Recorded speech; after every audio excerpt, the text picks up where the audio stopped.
Hi guys, মই গাড়ীত শুই আছোঁ, চাব পাৰিছে।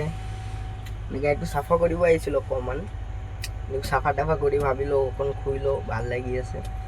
ফেন চেন নাই, পূৰা গৰমত শুই আছোঁ। চাওক আমাৰ গাড়ীত কি লগাইছোঁ, চিচাত চাব পাৰিছে।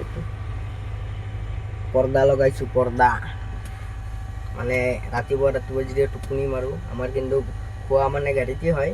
তেতিয়া ৰাতি টোপনি মাৰোঁ, তেতিয়া মানে ৰাতিপুৱা যেতিয়া বেলিটো উঠে না, পূৰা চকুত লাগি যায়, খং উঠে। সেইটো মানে এইটো লগাই দিছোঁ, চাব পাৰিছে। সৰু পোৱালীৰ ফটো লগোৱা, চাব পাৰিছে। চব কম্বল চম্বল আছে, গাৰু আছে, লোৱা বিচনা টাইপ। এই মালটো ইয়াত লগাই দিওঁ, বাছ ইফালে এটা ৰড ওলাই আহে। আপোনালোকক দেখাই আছোঁ, ৰখিব। এই ৰডটো ইয়াতে ইমটো লগাই দিওঁ, চাব পাৰিছে। পূৰা বিচনা হৈ গ'ল, পূৰা দুজন মানুহ আৰামত শুওঁ। আমাৰ গাড়ীটোৰ নাম হ'ল ইকোমেট, ইছুকলি লেণ্ড। আমাৰ ড্ৰাইভাৰজন নাই, নহ'লে দেখালোঁ হয়, পিছত দেখাম বাৰু আপোনালোকক। গাইজ, মোৰ ফাৰ্ষ্ট ব্লগ হয়, আপোনালোকে অকণ ছাপোৰ্ট কৰি দিব, লাইক কৰিব, শ্বেয়াৰ কৰিব, আৰু ভাল লাগিলে কমেণ্ট কৰি ক'ব নেক্সট পাৰ্টৰ কাৰণে।